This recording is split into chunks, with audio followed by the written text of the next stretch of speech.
or Homeland Security. That's unbelievable, and you know what? That disturbs me I gravely. I wrote something at one point. I do things called just my thoughts, and I put my thoughts on a picture, and I published them.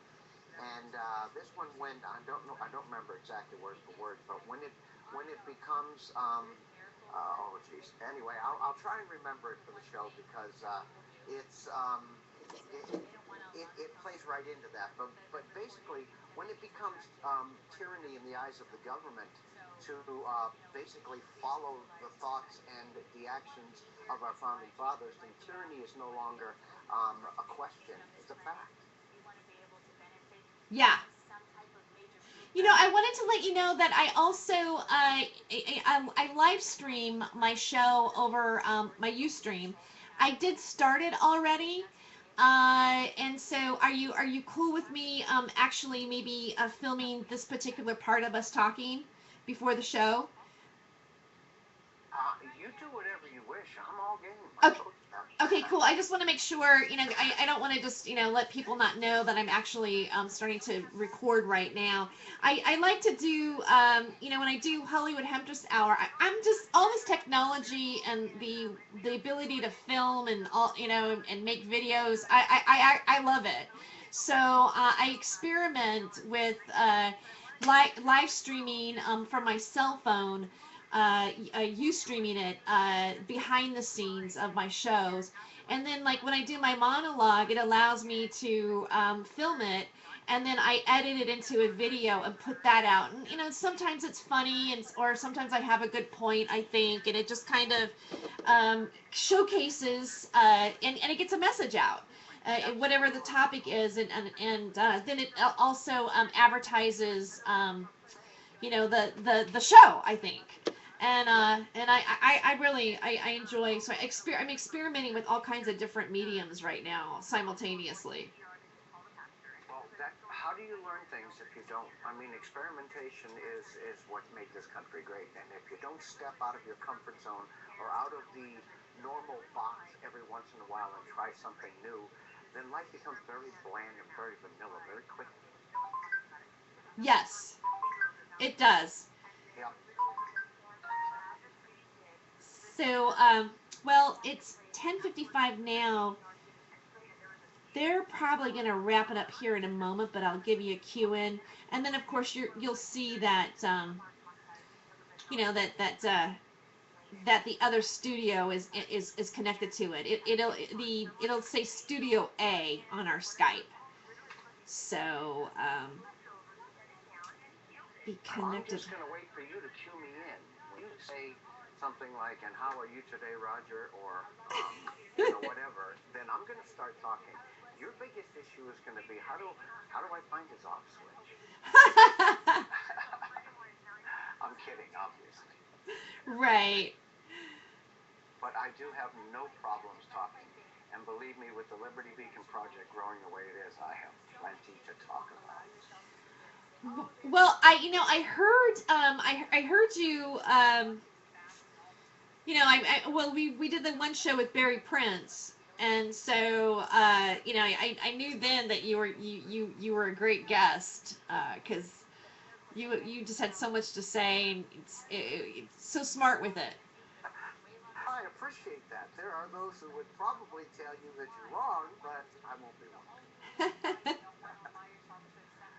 No, I do have a comfort level in what I say because I won't say anything that I haven't researched or that I'm not relatively sure of. If I say something is a fact, I have done the research to back it. If I don't know it to be a fact, but I believe it to be the truth, then I will state that. I believe this, or I've done enough research to consider this to be the truth. But if I use the words, this is a fact, then you can take it to the bank. On my radio shows, I put a challenge out. Every single show I do. If you can poke a hole in anything I say, I would appreciate it if you would. We all learn from that. In 39 shows to date, I have never had a successful challenge when I say this is a fact. Okay, I'm calling the studio. Okay, we're on. And do not dismiss the strength of the child.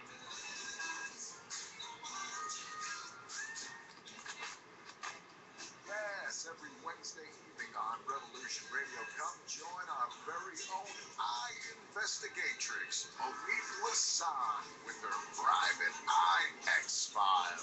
So you can find your lost children. Private Eye X-Files, every Wednesday from 11 midnight Eastern, Studio on Revolution Radio at freedomslips.com. I realize it's very hard for you to take in, but it's your destiny to find the golden child. Sometimes it's like readily recognizable as clear constellations, and not only that, we have two of them right beside each other, Ursa Major and Ursa Minor, and there's clear dimensions of the symbol are in it. A lot of these may have still passageways still waiting to be discovered. I've always had a passion for megaliths, megalithic sites, and megalithic regions. I've been in many places. They don't say it's the same superiors. I detail why this is important. You're listening to Philosophy Think Tank, hosted by Live Mike and James Swagger on Revolution Radio.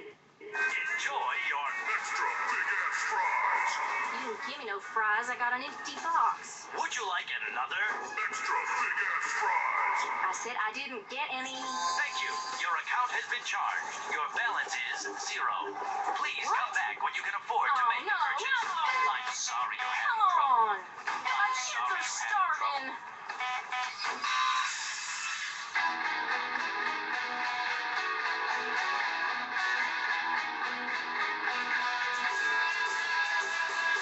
Thank you for tuning in to Revolution Radio.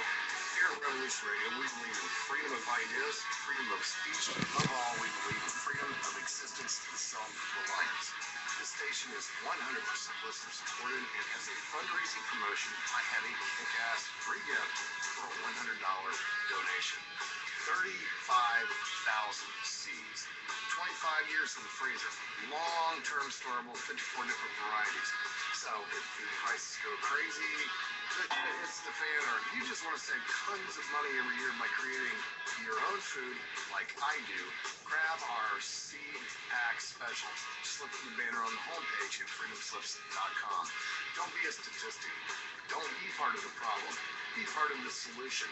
We need as humans to start taking care of ourselves and not depending on the mega corps to provide unhealthy, nasty food. Included in this package is also a DVD with 900 survival and off-grid living documents and the offline home canning, how to do everything website, all on the DVD. So when you're growing all that food, you know how to can it, store it, preserve it, etc. with all these documents. So thank you for tuning in to Revolution Radio at freedomslips.com. I hope that you will pick up this package and start learning to be free. Revolution Radio, freedomslips.com, where information never sleeps and freedom is one seed that needs to be planted.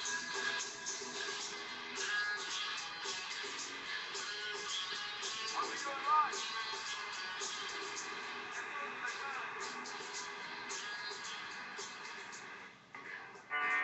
Yeah.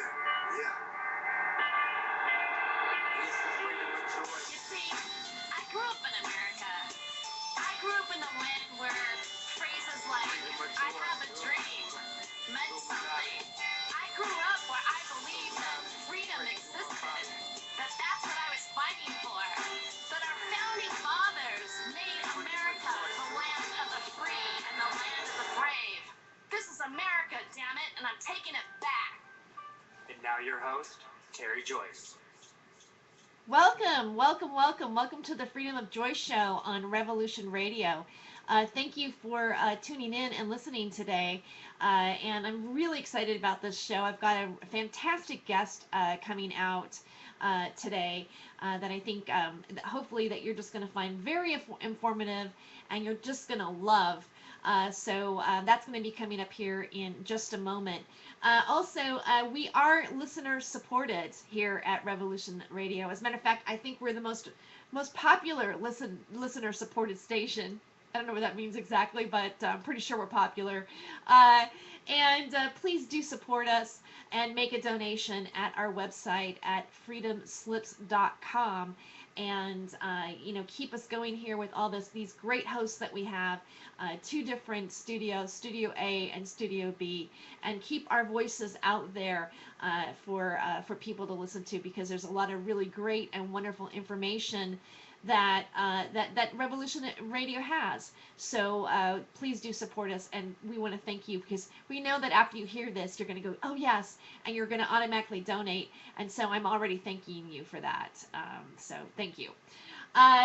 There's a lot of things going on in the news lately that I've noticed. A lot of more and more restrictions happening to us. One of the things that I find kind of interesting is the allowing children to be spanked in school, and giving permission for your teacher to spank you. And then I also simultaneously recently got a message in my Gmail today, because you know how you have those little petitions that people want you to sign all the time, and it was like, make sure that children have to say the Pledge of Allegiance in school. So so does that mean that the children get spanked if they refuse to do the Pledge Allegiance? If it's a requirement? I mean, there's just all these. I just feel so.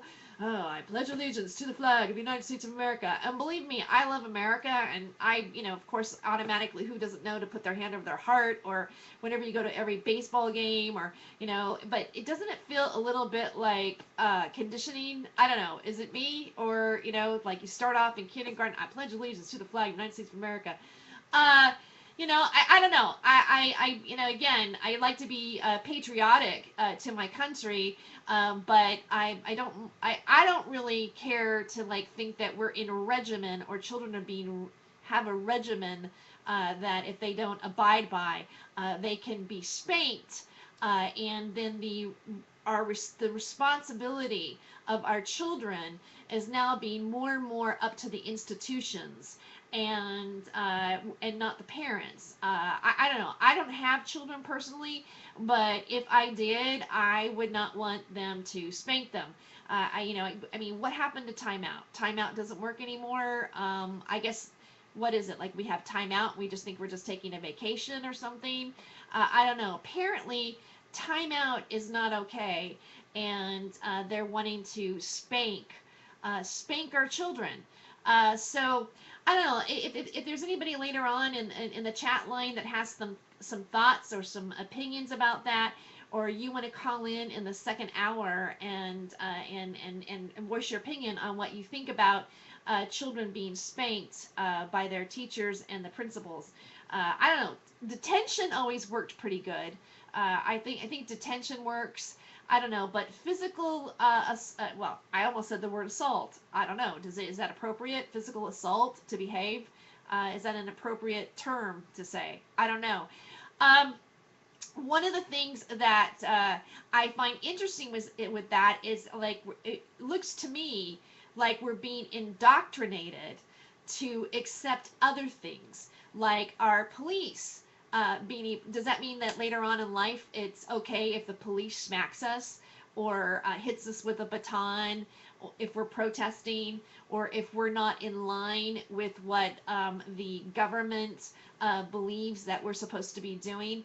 And I want to call our presidential candidate, Obama, out on his statement about how he feels that the Ukrainian government needs to make sure that they treat their protesters correctly, and that they have freedom of speech. Personally, it makes my insides curl to think about that statement, because the protesters in America have not been treated really well.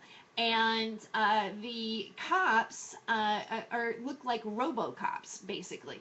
I don't know. Maybe they are RoboCops. It seems like Hollywood always shows us some movies, and then all of a sudden, I don't know, some designer, maybe it's some designer at Disney that goes, what should these cops be wearing, and what should they look like, and what kind of gadgets can we give them to keep Americans in line if they decide that they're not happy with the way things are going, because basically we're abusing them, so let's be out there. And I don't know, I have to say, what about the protesters in America, Mr. President?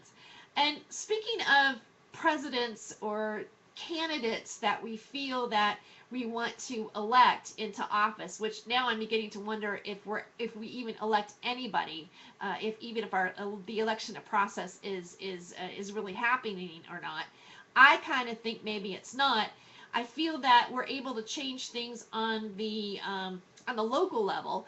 For instance, I know that I'm involved with cannabis activism, and I know that California voted at medical marijuana, and Washington State has legalized recreational marijuana, and Colorado's legalized their marijuana.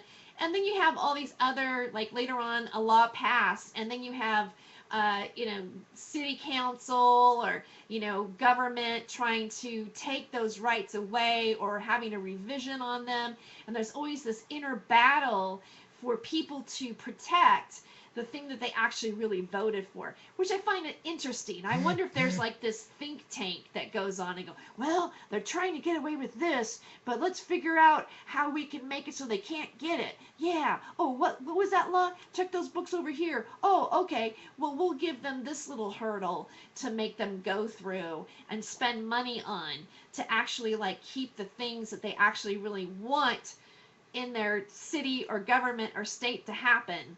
And this is frustrating to me. I don't know about anybody else who's listening to the show. It's frustrating to think that that it's so hard to implement the wishes of what people really want to have legalized. On the other hand, I am beginning to watch or see certain candidates use the subject matter of marijuana as a platform for their election. For example, Gary Johnson and Judge James Gray, they ran for president and vice president. They were based in New Mexico on this last election, and they were very pro-marijuana. There's also a governor now, she's not governor yet, but she's running for governor, and her name escapes me right now, but she also is using marijuana as her platform. And I feel that let's say marijuana was a person, because if you look at the polls, it's really all across the country, it's up that we want it to be legalized. I feel that if marijuana was a person and it was running for president, it would win. It would definitely win. I think marijuana would be more popular than Hillary if Hillary decided to run. And the good thing about Mary Jane is that you wouldn't have to worry about it being a hybrid. Okay. I don't know if anybody gets that joke, but that's my first reptilian joke. So anyway, never mind. I just wanted to throw that out there. I go, how can I do a hybrid joke? All right. Anyway, thank you so much for listening to my rant this morning, if you're still there. And right now, I would like to bring our guest to the show. He is he's actually the founder of the Liberty Beacon, and I've been talking a lot about Edward Snowden lately, and how I got my new information about Edward Snowden is that the Liberty Beacon had a video that's not on mainstream television, but you could only find it on the Liberty Beacon, as far as I'm concerned. I didn't Google search to see if I could find anywhere else, but it was a interview on German television that was there, and it was very interesting. And so it's a wonderful site, and I'd like to introduce to the show Roger Landry. Thank you for being here. I've been looking forward to this. I really have, Terry. Thank you for inviting me. Great. Well, now you have the Liberty Beacon, and what motivated you? First of all, let our listeners know what is the Liberty Beacon and where they can find it. Well, the Liberty Beacon is actually a project. When you say the Liberty Beacon, you're talking about an individual website. When you say the Liberty Beacon project, you're talking about 10 websites with 4 more already in the pipeline. You're talking about 6 podcast shows with, again, 4 more already in the pipeline. And at least half of these are international websites. In other words, we have a Liberty Beacon Australia, a Liberty Beacon South Africa, a Liberty Beacon UK, a Liberty Beacon Canada, and there are several more international sites that are under construction right now. The flagship site, when you say the Liberty Beacon, you're talking about an individual website. That is our flagship site. That is the original site. And the site address is, of course, www.thelibertybeacon.com. That was our original site. And we also have the Falling Darkness. If the Liberty Beacon website is the center of the Liberty Beacon project, then the Falling Darkness is the edge of the Liberty Beacon project. And we also have another site called Child Protection Online, because one of my biggest pet peeves is child abuse, child pornography, and pedophilia. And we rant and we rail very heavily against that. So as you can see, we're a very large organization, and we are expanding right now at an exponential rate. As a matter of fact, we are being asked to put sites up across the world faster than we can actually do it. The Liberty Beacon project is a project of education. There are 2 things today controlling a massive amount of the 7.5 billion people that live on this planet. That is ignorance and fear. The mission of the Liberty Beacon project is to educate, to overcome ignorance. When you overcome the ignorance, you dispel the fear. That puts us back in control. And what we know is that we are a population divided, and that is done intentionally, because we are such a massive amount of people that if they do not keep us divided, if we ever unify even 10% of our voices, we become a unified force that can no longer be defeated or pushed back against or ignored. So our mission is education. And all of these websites we're talking about are basically newspapers. And we rail against anything that harms we the people. And I don't say we the people as it implies just to America. I'm talking about boots on the ground, average person globally.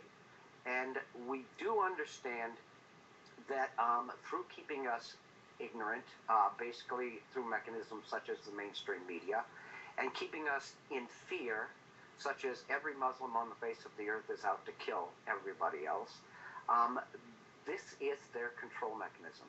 Our mission is to dispel that, Terry. Now, that's a mouthful, but I apologize. You asked.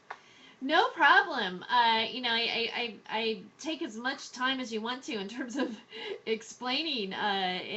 You're very thorough about what the Liberty Beacon is and where it is growing to. How long has it been around? When did it start? Well, there's a little bit of a story to this, and I need to start, believe it or not, less than 3 years ago. Probably, I don't know, about 30 months ago. If you would have walked into my apartment, you would have found the apartment of a serious neocon who had Fox News on 24/7. I went to sleep with Fox News on, and I woke up with Fox News on, and I listened to it all day long. And then a friend of mine came over, and he sat down next to me one day, and he shook his head, and he says, "You haven't got a clue what reality is." And, of course, I considered myself to be at least a semi-intelligent human being, so I pushed back. And he grabbed my laptop, set it down in front of me on the coffee table, and he started to show me things. Well, I am intelligent enough to realize when we're going into uncharted territory, something I'm not familiar with, that sparks my curiosity. I spent the next 2 weeks closed up in my apartment doing research on all kinds of topics, and realized that I really didn't know anything. That I was aware of maybe 5% of what was going on in this world, and the rest of it I believed because it's what I had been told. Now, a little offshoot here. What I did for a living for 30 years prior to that was I worked for the Department of Defense and the military industrial complex as a contractor. I worked for Raytheon and I worked for the government, and I did military DoD contracts. So you can see where the neocon fits into all of this. I woke up, and once I woke up, what it did, it was a reality slap like you would not believe. And I sat down and I thought, what can I do? And that was the birth of the Liberty Beacon Project. So for all of you out there who have been doing this for 5, 10, 15 years, pushing back, I'm relatively new. But what I can tell you, and there's plenty of proof to back this up, no exaggeration, is that I research, do radio shows, build this project 18 to 20 hours a day, 7 days a week for the last 2.5 years without a day off or a vacation. So yes, I might still be playing catch up to all of this, but what I firmly believe is that I'm an expert at nothing, but I know enough about everything to have an intelligent conversation about anything. And that's where I sit. So that was the birth of the Liberty Beacon Project. What I found was there are so many people out there that are hungry for real news. And again, we're a newspaper. If you go to the Liberty Beacon, our flagship site, or most of our other sites, what you will find is articles on chemtrails, articles on vaccines, articles on GMOs, articles on big pharmaceutical, articles on political tyranny, articles on perpetual warfare, articles on HARP, because there are so many people out there that are led to believe that these are fictitious, or only people who wear tinfoil hats talk about these things. Nothing can be further from the truth. So we don't consider that the only issues we have are political issues or political tyranny. And our litmus test for being a part of the Liberty Beacon Project is a very simple question. Do you believe the system is broken? And I ask people that on a regular basis. And if you tell me, in all honesty, and I can hear the earnestness in your voice, no, I don't believe the system is broken, you're going to be looking at the other side of the door very quickly. But if you say, yes, the system is broken, I don't care why you think it's broken. It doesn't matter to me, because what you've done is you've established a commonality with everybody in this project. If you believe it's broken because they're letting people spank our kids in school, but at the same time, if your kid goes to school and says, my mom and dad spanked me last night, you're going to have a social worker knocking on your door, and there's a good chance they're going to take your kids away. You can't spank your kids, but yet they can use capital punishment in school? So I loved your rant at the beginning of this show, and don't even get me started on that. But what I'm saying is... Oh, please do talk more about it. But I don't care why, and we will, but I don't care why you think the system is broken. If you have a valid reason, whether it's chemtrails, whether it's GMOs, whether it's big pharma, 70 million Americans are on mind-bending drugs right now. That's not a joke. We just published an article about that. Go to the Liberty, actually go to the Falling Darkness, which is our other main site, and look that up, okay? If you rail against anything that is harming we the people, or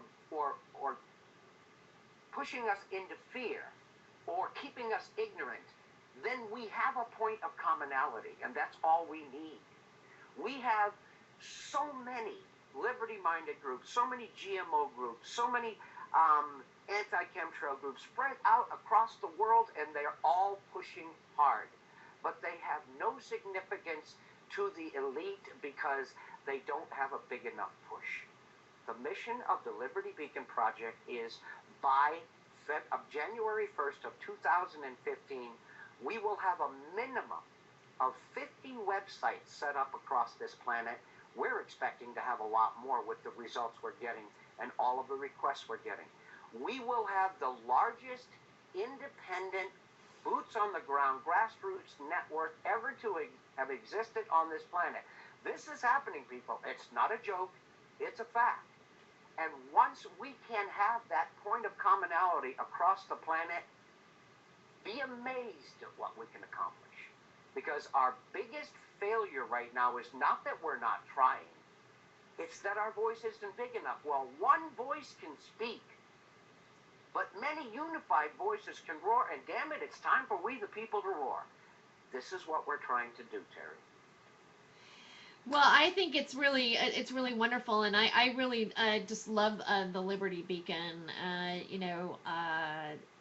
The first time I saw it was we have a mutual friend. That's how I met you. Is Barry Prince. Yes. And Barry Prince is actually the director of our radio media.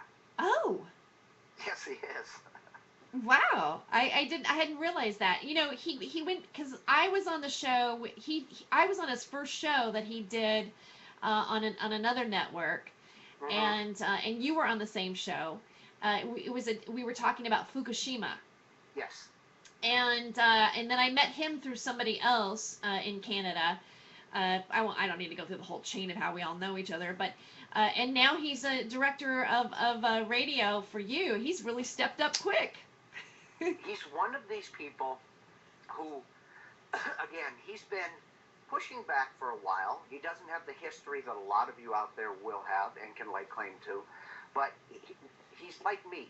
When he woke up, it was such a shock to him that it has motivated him to do whatever he can. And he is heart and soul into this, doing whatever he can. He had never done his own radio show before. He recently has started one, and that has now moved to Awake Radio, which is a partner of the Liberty Beacon Project. I think we already have 4 or 5 shows on Awake Radio. And Barry is like myself. The shock was so great that it just pushes you into the realization that, damn it, we've got to do something. So yes, Barry has come a long way in a very short period of time, but his energy and enthusiasm are just, there's something you can feed on. I mean, if I was an energy and enthusiasm vampire, I'd be fed for life just by standing next to Barry. Yes, I really like him, and he does stay in touch with me, and we talk about different things. It's good to have friends or to know people that are awake and they're doing something about it, and you can support one another and have conversations about how you feel about certain things, and share thoughts, and then put those thoughts out into the media that we're all working with. And you mentioned, when you became awake, it's refreshing to me to hear that you went through a process, to know like how you were before, because I was like you as well. I was really into the illusion of show business, and not realizing the manipulation that was going on with it. Oh yeah. And then to look back and go, oh my God, I participated in that, and not even knowing that I had actually participated in it. Had I known the things that I know now, I probably would never have done a reality show. You know what I mean? But at the time, I guess it was good not to know about it, because that opportunity kind of gave me an inside view of how everything really works in that world, and then to have it, the perspective of what it's doing to our society. The one thing that today I just watched The View a little bit. I don't watch a whole lot of television, but I care for a man who I live on his property, and he's 93 years old. And so we all kind of watch him here, and I was giving him his medication, and he's got the TV on, and I'm sitting there and I'm watching The View, and their main person who comes out is from a reality show, I guess called Real Housewives or something, and she's like yapping on and having attitude about something, and then they bring her out like she's like this big star, and I'm like, how is this form of entertainment doing anything for us at all, other than saying, hey, look what idiots we are, look at how reactive we are, and look how horrible we're going to be in order to get some prize at the end. So it teaches us that greed rules. It's me first. I win, you lose. And the most uh, the well, the I'm trying to say the right word without like not saying a bad word, but like just envision the bad word right now, and that is what's revered. It's the bad guy that ends up getting, like he's the man, Yeah. because he's able to like be just trail over people and manipulate their way into some sort of like game. And like the game is a metaphor for how we are in life. And I've seen people behave like they saw it on TV because they think that TV is the way to be. Gee, you must be talking about the biggest propaganda tool in the elite's toolbox. And that would be when you have 97% of all of the media that's perpetrated to the American public owned by 4 people or 4 corporations. That tells you a lot right there. Right. We'll be right back with more Freedom of Joy. Stay tuned.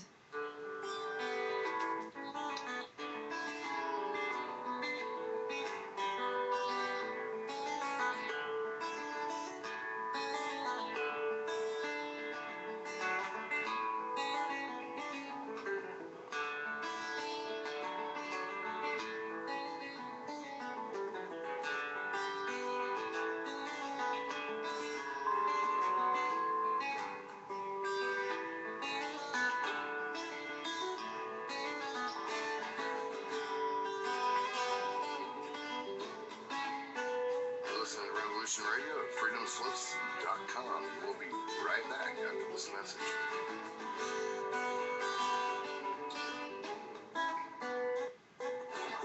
Will you fight?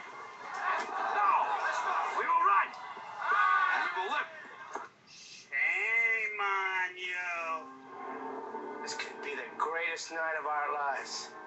But you're gonna let it be the worst. And I guarantee a week won't go by in your life you won't regret walking out, letting them get the best of you. Well, I'm not going home. We've got too far! And I'm gonna stay right here and fight for this lost cause. A day may come when the courage of men fails, but it is not this day. The line must be drawn here. This far, no farther. I'm not saying it's gonna be easy. You're gonna work harder than you ever worked before. But that's fine. We'll just get tougher with it. If a person grits his teeth and shows real determination, Failure is not an option. That's how winning is done. Believe me when I say We can break this army here. And win just one for the Gipper. But I say to you, what every warrior has known since the beginning of time. You've got to get mad. I mean plumb mad dog man. If you would be free men, then you must Fight to fulfill that promise! Let us cut out their living guts 1 inch at a time. and they will know what we can do! Let no man forget how menacing we are. We are lions. You're like a big bear, man. This is your time. Seize the day. never surrender. Victory or death. That's the Gipper. Who's with me? Clap! Clap! Don't let him die! Clap! All right, let's fly! And gentlemen in England, now of it, shall know my name is the Lord. When I tell our enemies that they may take our lives, but they'll never take our Independence Day.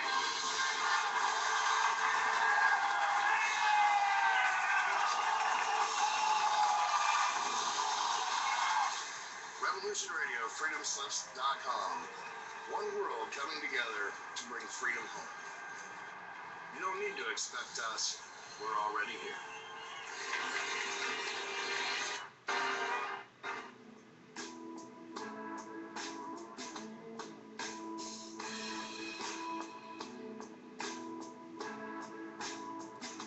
Is your data safe? Do you have the necessary information to assist you in confidently living through just about any survival situation? Is survival and gardening, off-grid living, medical knowledge, or even natural or man-made EMPs on your list of personal concerns? Do you have your documents and your personal information in a safe place in your hands where you know where it is? Well, check out our preloaded EMP-proof thumb drive.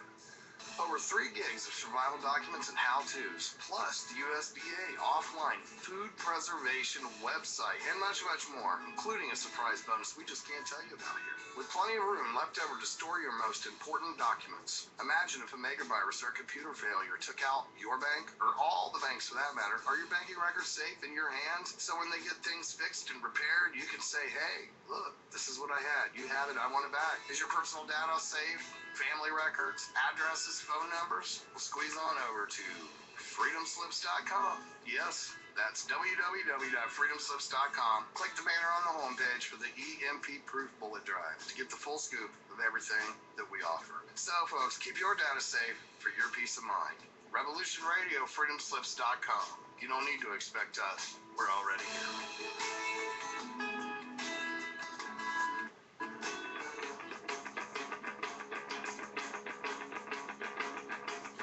Revolution Radio.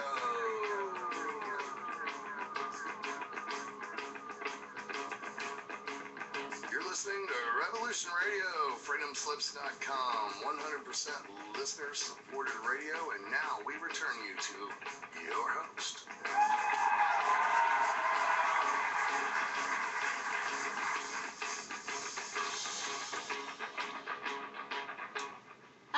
Welcome back to the Freedom of Joyce show. Thank you for being here. And my guest is Roger Landry with the Liberty Beacon. And you know, I was checking the chat line during the break, and the subject matter of spanking is seems to be a lot of people are talking about it right now. And you know, let's go into that a little bit. What are some more of your thoughts on that, Roger? Well, I personally have some knowledge on this because I've seen it happen to several friends, whereby a child has gone to school and basically not been in the spryest of moods, and the teacher has asked the child what's wrong, and the child, whether it be true or not, would say or has said that I got a spanking last night because I did this. At this point, the teacher goes to the guidance counselor or to, I don't know if they have some type of a social worker who handles these type of issues in schools nowadays. I'm going to be 60 in August, so it's been a while since I've been in grade school. And the next thing you know, there is a social worker knocking on your door. And you are put under a program where you are watched. And you are put under a program whereby, and if they feel that this is enough of an issue, there have even been children removed from the house because spankings were issued. Now, I grew up in the late 50s and the early 60s, and I have 5 brothers and a sister. And if we did something wrong, we got a spanking, not a beating. There's a difference, okay? We got spanked on the butt, either with a paddle or a hand, and it was basically to reinforce the fact that what we had done was wrong. Out of the 7 of us, we have all grown up to be responsible, at least semi-intelligent citizens of this country. And none of us were the worse for it, and I must say, on a lot of occasions, probably the better for it. But nowadays, when you tell me that the school is permitted to paddle or spank your child, but at the same time, if you do it, you come under the scrutiny of state, that shows me a double standard that we see all throughout the government. It applies in so many situations whereby they feel that what they can do and what they do is their right and privilege. It doesn't extend to you. So they're removing your parental rights and your abilities to raise your children as you see fit. When the nanny state decides that they know better what's good for your child than you do, we're in a lot of trouble, Terry. And this is exactly the direction we're moving in. The school has become a mechanism today of spying on the household. You know, I think we have a caller with us. I think this is a caller. I don't know. They may Yes. keep. Yes. Who is it? This is Tony Lincoln. Dodie, it's so great to have you call into the show. You're actually the first person that's ever called the show before. So, Hi! yay! My first time. I wish I had a gift to give you or something, a prize. Or here's the gift of just being happy that I called. Thank you. Yes. Just wanted to quickly go into just really quick. I always take too much time Sure. when I call, so I will try to talk a little bit slower. I lose a lot of my personality when I talk slow. And just going to really quick because I'm in the middle of sewing.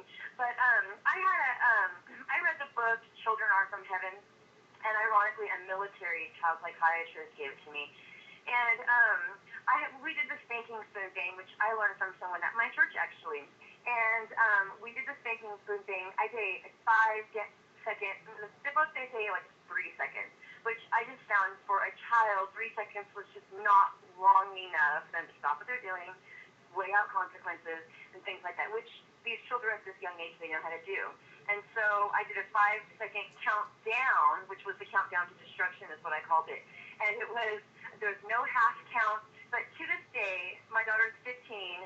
I have never gotten past 2, ever. And one time, when she was little, I got to just about 1. And this is one time, like maybe the 3rd or 4th time I used it, and I thought, okay, I'm going to have to make this as crazy as possible. And so I tried to go crazy, like and just scared her. But we did the timeout. So I started her at 18 months old, just for 18 seconds.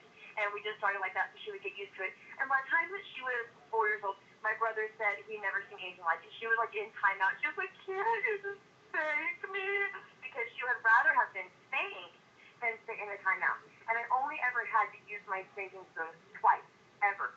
Twice. I would go to the kitchen drawer and just like that in my kitchen drawer, and she was, she was in timeout.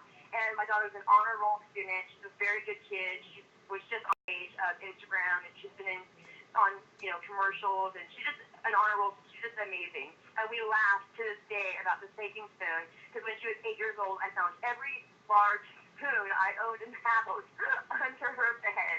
But the thing is that I never had to use a spanking spoon.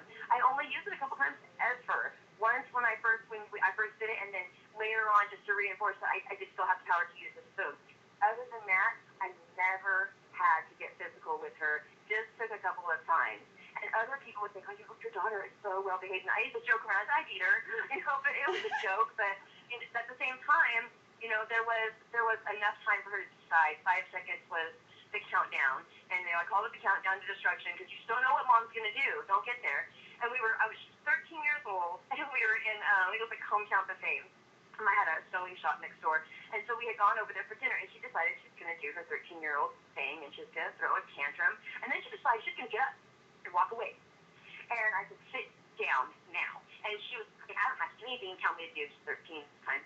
And I just 5, 4, 3, and she literally started walking backwards. "You can't do that. You can't do that. You can't do that." And so she sat her butt in that buffet table.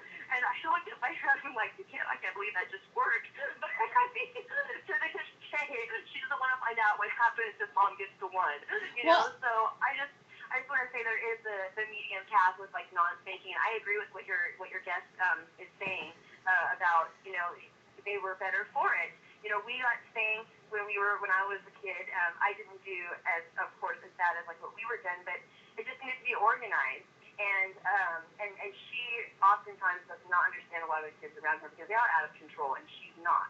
And so she actually later on she thought, "No, you did that because you love me and you wanted me to be a good kid and you wanted me to be able to grow up and know right from wrong." And I mean, she's later on she's actually written me some letters just thanking me for actually caring, even though at the time she didn't know that she realizes now when she looks at other kids. And my niece, who's 2 months younger, one time they were all out, my brother and his ex-wife, they're all out doing the movie, and my niece, who's 2 months younger, was throwing a fit, and my daughter's, in there being good. And my sister-in-law, who used to always ridicule me for disciplining my daughter, she looked right at her daughter. She said, I should have thanked you like Tony St. Madison. You could have been a good kid.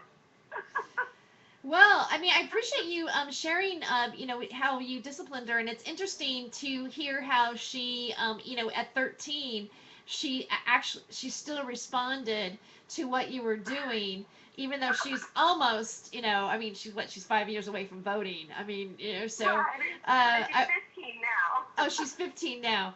So I wonder when she gets to be like, I wonder if it works when they're an adult. Like if you go, okay, time out, and I hope I never have to find out.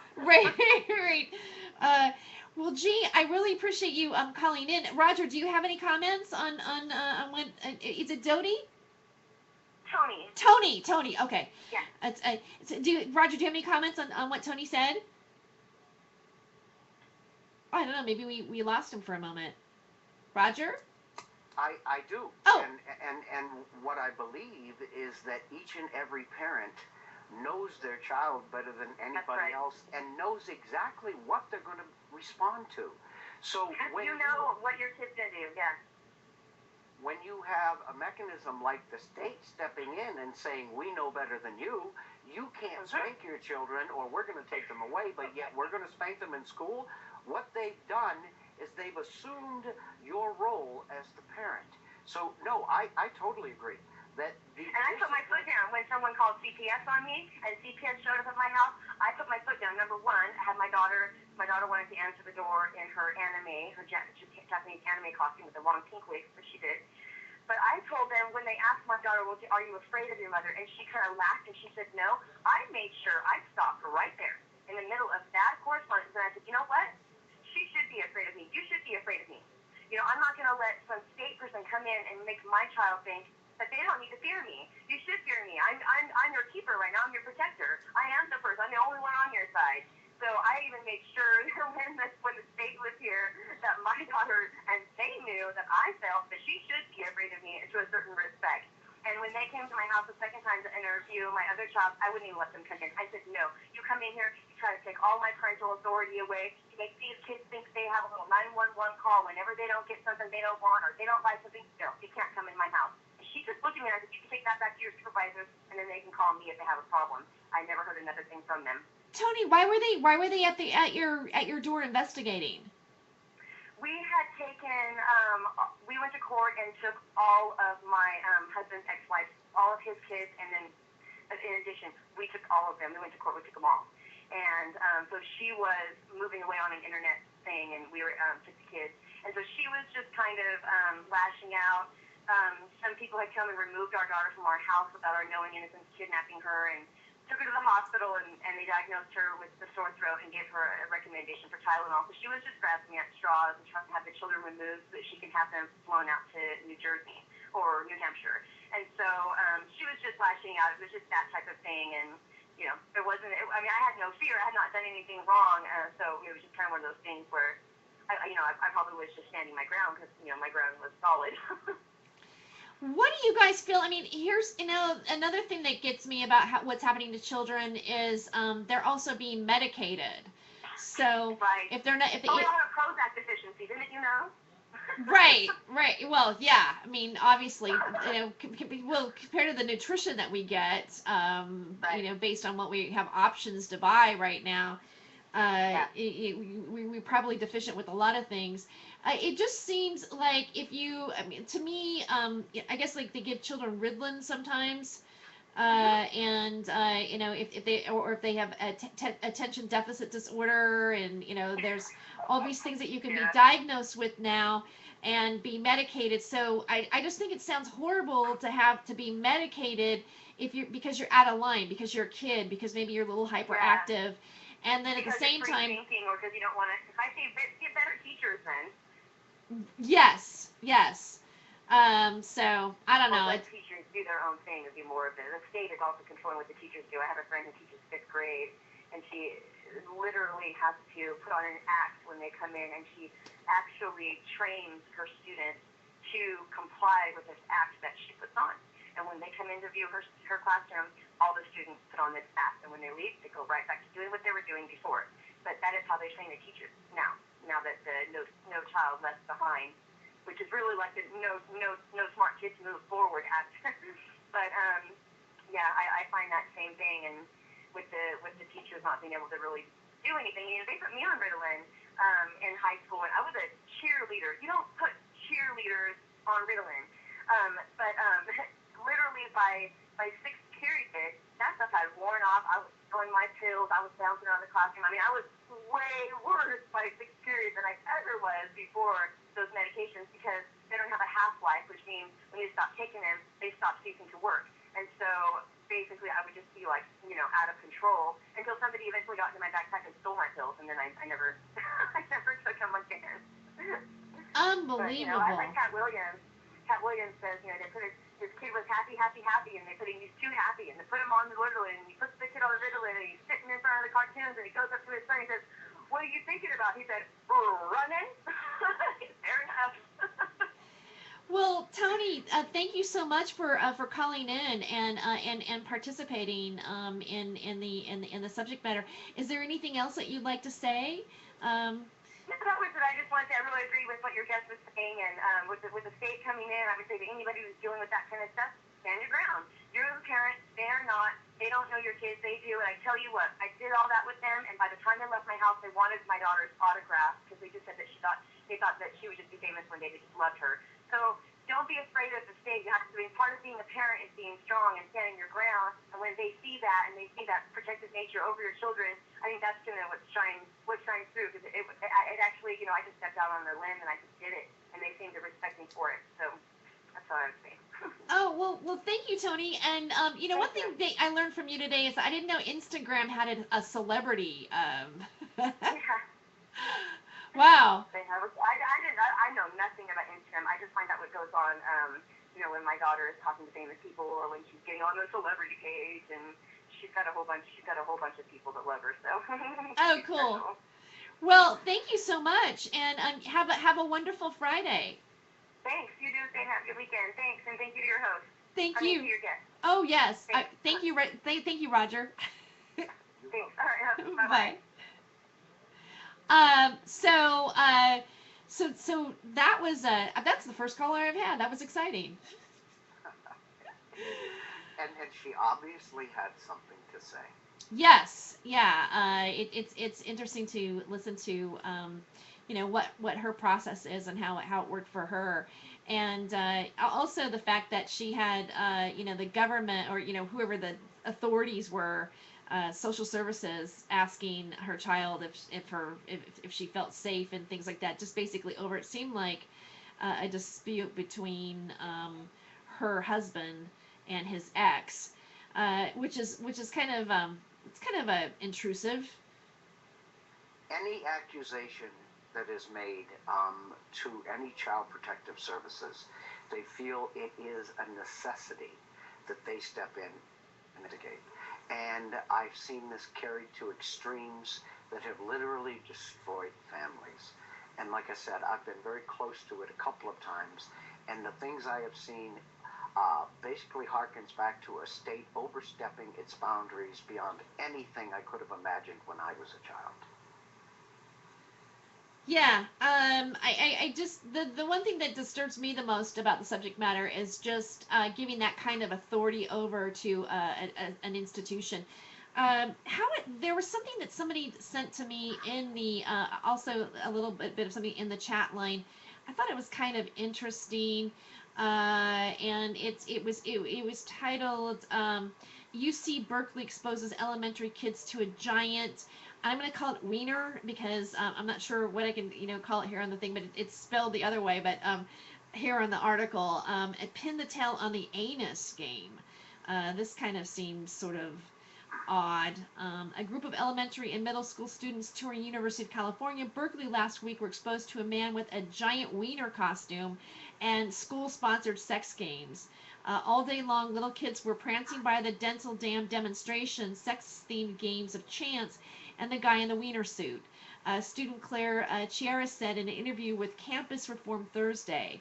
The children were led through the campus quad, while Berkeley students were playing pin the tail on the anus and tossing Gosh, I lost my screen here. Tossing condoms through holes on a poster board meant to represent vaginas and anuses. There was also a man dressed in a giant wiener costume handing out condoms, although he was not permitted to hand them out to children.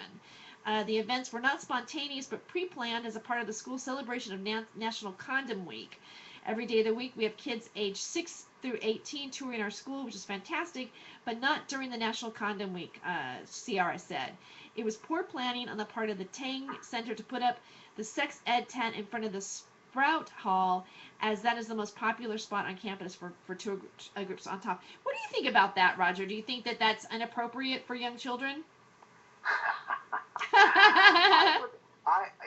The fact that you even read that tells me that you think it's inappropriate. And I think, I am the father of 2, and I have 7 grandchildren.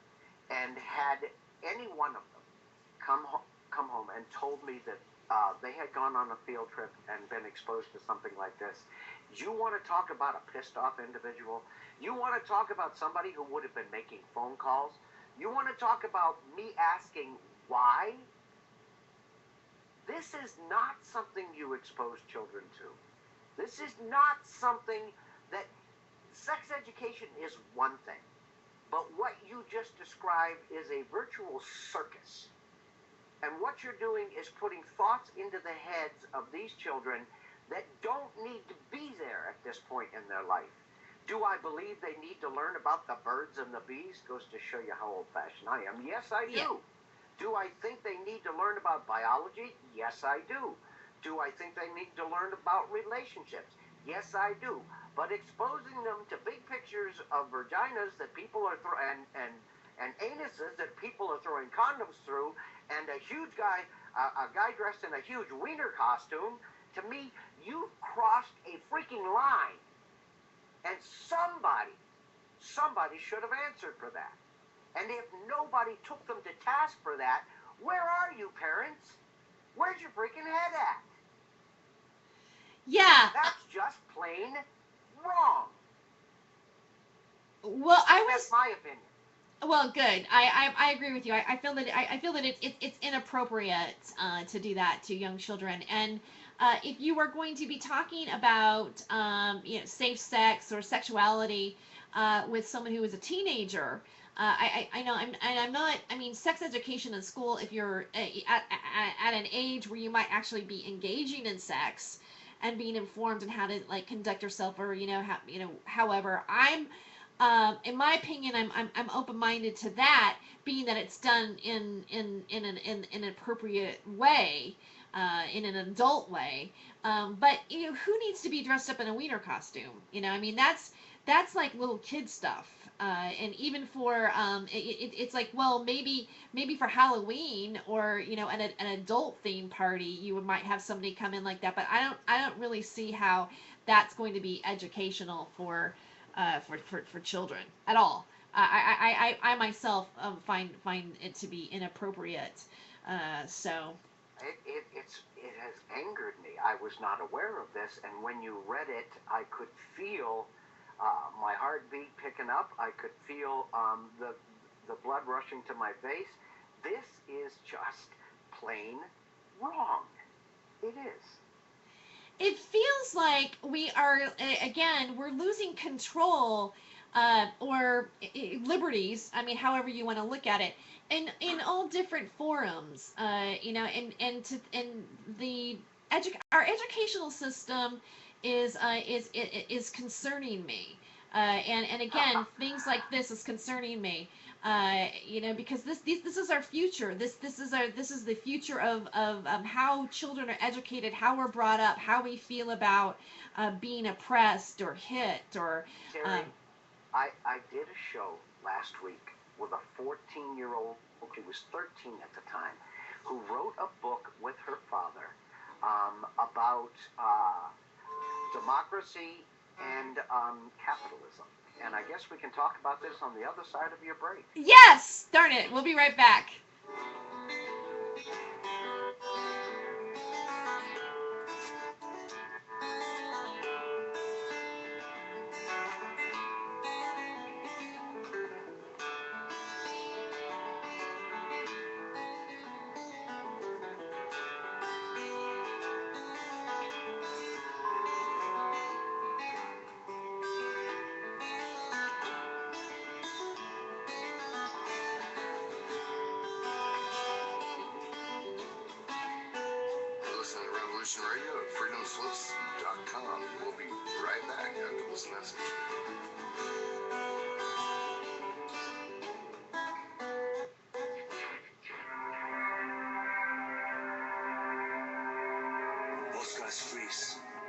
the cerebral cortex, looking for an answer it doesn't have. See? Even your brain knows it's true. Guy's feeling with adrenaline right now, whether you know it or not. Your heart's beating fast. It's getting a little harder to breathe. The neurobiological system keeps telling it to run, but your knees are too weak to move. Fear is not real. The only place that fear can exist is in our thoughts of the future. It is a product of our imagination, causing us to fear things that do not at present and may not ever exist. That is near insanity. Do not misunderstand me. Danger is very real, but fear is a choice.